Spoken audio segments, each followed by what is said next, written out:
શ્રીમદ્ ભગવદ ગીતા અધ્યાય 3 શ્લોક 29 પ્રકૃતેર્ગુણસમ્મૂઢા સજ્જન્તે ગુણકર્મસુ તાનકૃત્સ્નવિદો મંદાન કૃત્સ્નવિન વિચાલયેત। જે મનુષ્યો ગુણોના સંચાલનથી ભ્રમિત થઈ ગયા છે તેઓ તેમના કર્મોના ફળો પ્રત્યે આસક્ત થાય છે, પરંતુ જે આ પરમ સત્યોને જાણે છે એવા જ્ઞાની મનુષ્યોએ જેમનું જ્ઞાન અલ્પ માત્રામાં છે એવા અજ્ઞાની મનુષ્યોને વિચલિત કરવા જોઈએ નહીં।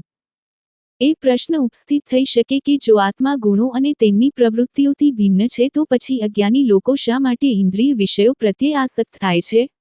શ્રીકૃષ્ણ આ શ્લોકમાં સમજાવે છે કે તેઓ માયિક શક્તિના ગુણોથી મોહિત થઈને સ્વયને કરતા માની લે છે। માયિક પ્રકૃતિના 3 ગુણોથી વિક્ષિપ્ત થઈને તેઓ ઇન્દ્રિય સુખો અને માનસિક આનંદના સ્પષ્ટ પ્રયોજનથી કર્મો કરે છે। તેઓ ફળની અપેક્ષા વિના કેવળ ઉત્તરદાયિત્વ તરીકે કર્મોનું પાલન કરી શકતા નથી। આમ છતાં કૃત્સ્નવિદ જ્ઞાની મનુષ્ય એ અકૃત્સ્નવિદ અજ્ઞાની મનુષ્ય ના મનને વિક્ષુબ્ધ કરવું જોઈએ નહીં। અર્થાત જ્ઞાની મનુષ્ય પોતાના વિચારોને અજ્ઞાની મનુષ્ય પર એમ કહીને બળપૂર્વક થોપવા જોઈએ નહીં કે તું આત્મા છે, શરીર નથી અને તેથી કર્મ કરવું વ્યર્થ છે, તેનો ત્યાગ કર।